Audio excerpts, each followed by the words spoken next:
പ്രിയരെ നമസ്കാരം. പല്ലനയാറിൻ തീരത്ത് പല്ലനയാറ്റിലെ പുത്തൻകരി വളവിൽ താഴ്ന്നത് കവിത തന്നെയായിരുന്നു. മഹാകവി കുമാരനാശാൻ്റെ ജീവനെടുത്ത ബോട്ട് അപകടം നടന്നിട്ട് 100 വർഷം തികയുന്നു ഇന്ന്. നമുക്കറിയാം, എന്താ പറയുക, കവിതയുടെ വഴിയിൽ സാമൂഹ്യ തിന്മകൾക്കെതിരെ പോരാട്ടം നടത്തിയ ധീരനായ കവി. മാറ്റുവിൻ ചട്ടങ്ങളെ അദ്ദേഹം കുറിച്ച വരികളാണ്. അപ്പോൾ 100 വർഷം മുമ്പാണ് 1924 ജനുവരി 16, അതായത് ഇന്നേ ദിവസം, പല്ലനയാറ്റിലെ ബോട്ടപകടം മഹാകവി കുമാരനാശാനെ മലയാളത്തിന് നഷ്ടമാക്കിയ ദിവസം. റിഡീമർ അഥവാ രക്ഷകൻ എന്ന പേരുള്ള ബോട്ടിന് ആറിലെ കുത്തനെയുള്ള പുത്തൻകരി വളവ് മറികടന്നു പോകാൻ കഴിഞ്ഞില്ല എന്നതാണ്. അപ്പോൾ എന്താ പറയുക, 1924 ജനുവരി 16 സംഭവിച്ച ബോട്ടപകടം. എന്തേ പുത്തൻകരി വളവ് മറികടന്ന് പോകാൻ കഴിയാതെ പോയത്?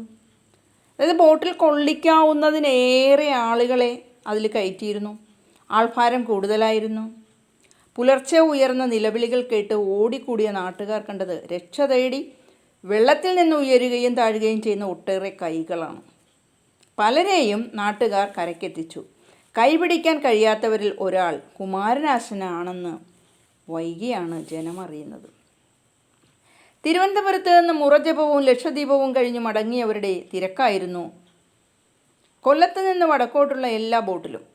റിഡീമർ ആലപ്പുഴയിലേക്കുള്ള അവസാന ബോട്ടായിരുന്നു. 95 പേരെ കയറ്റാനുള്ള ശേഷിയെ ആ ബോട്ടിനന്നുണ്ടായിരുന്നുള്ളൂ. പക്ഷേ കൊല്ലത്ത് നിന്ന് തന്നെ 100-ലേറെ പേർ കയറി. അകത്ത് നിൽക്കാൻ പോലും ഇടമില്ലാത്ത വിധം ആളുകൾ നിറഞ്ഞപ്പോൾ കുറേ പേർ ബോട്ടിന് മുകളിലും കയറി. ആശാൻ മുകളിലെ ക്യാബിനിലായിരുന്നു. ഒപ്പമുള്ള സുഹൃത്തുക്കൾക്കൊപ്പം രാത്രിയിൽ കവിത ചൊല്ലലും സംഭാഷണവുമായിട്ട് സന്തോഷം നിറഞ്ഞ ആ യാത്ര പല്ലനയിൽ വെച്ചത് ഒരു ദുരന്തമായി മാറുകയായിരുന്നു. പുത്തൻകരി വളവിൽ തിരിഞ്ഞ ബോട്ട് പെട്ടെന്ന് മറുവശത്തേക്ക് മറിഞ്ഞു. അപകട കാരണത്തെപ്പറ്റി പല വ്യാഖ്യാനങ്ങളും ഉണ്ടായി.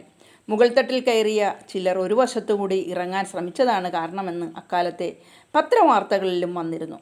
ബോട്ടിന് അല്പം വേഗം കൂടുതലായിരുന്നെന്നും കുത്തനെയുള്ള വളവിൽ പെട്ടെന്ന് തിരിക്കാൻ ശ്രമിച്ചതാണ് അപകട കാരണമെന്നും പറഞ്ഞു.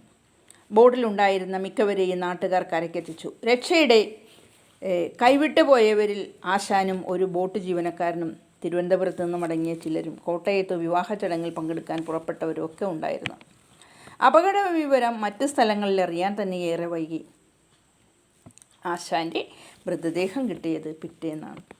ബോട്ട് മുങ്ങിയ സ്ഥലത്ത് നിന്ന് അല്പം അകലെ വേലിപ്പരുത്തികൾക്കിടയിൽ കുടുങ്ങിക്കിടക്കുകയായിരുന്നു ചെറുവള്ളത്തിൽ കാപ്പിയും റൊട്ടിയും വിറ്റ് നടന്നയാളാണ് ആശാൻ്റെ മൃതദേഹം കണ്ടത്. ആശാൻ്റെ നെറ്റിയിൽ മുറിവുണ്ടായിരുന്നു. കറുത്ത കോട്ടിൻ്റെ പോക്കറ്റിൽ ഡയറിയും 5 രൂപയും. വിവരമറിഞ്ഞ് കൊല്ലത്ത് നിന്നും ആലപ്പുഴയിൽ നിന്നും ഉന്നത ഉദ്യോഗസ്ഥർ സ്ഥലത്തെത്തിയിരുന്നു. 18-നാണ് ആശാൻ്റെ സംസ്കാരം നടത്തിയത്. തിരുവനന്തപുരത്ത് നിന്ന് എത്തിയ ബന്ധുക്കൾ ആശാൻ്റെ മൃതദേഹം അങ്ങോട്ട് കൊണ്ടുപോകണമെന്ന് പറഞ്ഞെങ്കിലും പല്ലനക്കാർ അത് സമ്മതിച്ചില്ല. ആശാനെ പല്ലനയാറിൻ്റെ തീരത്ത് തന്നെ സംസ്കരിക്കണമെന്ന് അവർ നിർബന്ധം പിടിച്ചു. പൗരപ്രമുഖരും ഉദ്യോഗസ്ഥരും നടത്തിയ ചർച്ചയിൽ ബന്ധുക്കൾ വഴങ്ങി.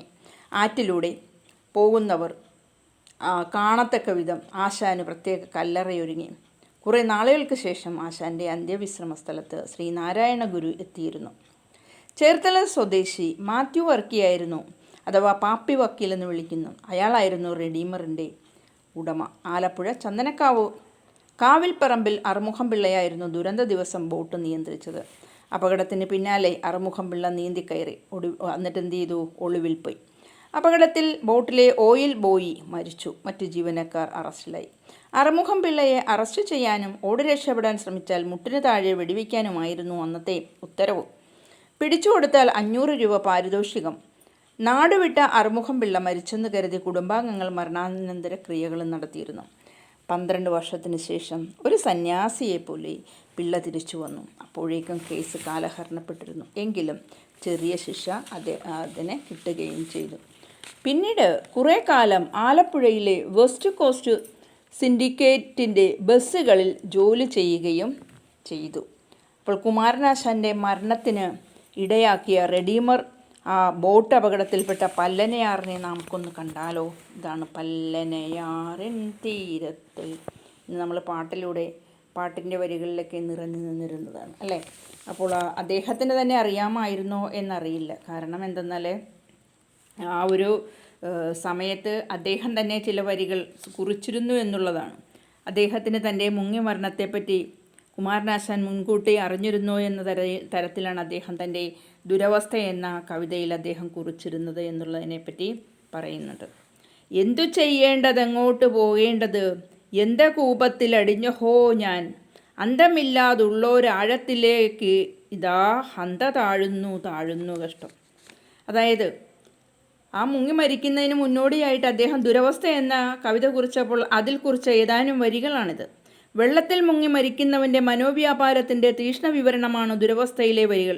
പക്ഷേ ആ കാവ്യത്തിലെ കഥാപാത്രങ്ങൾ ആരും മുങ്ങി മരിക്കുന്നില്ല.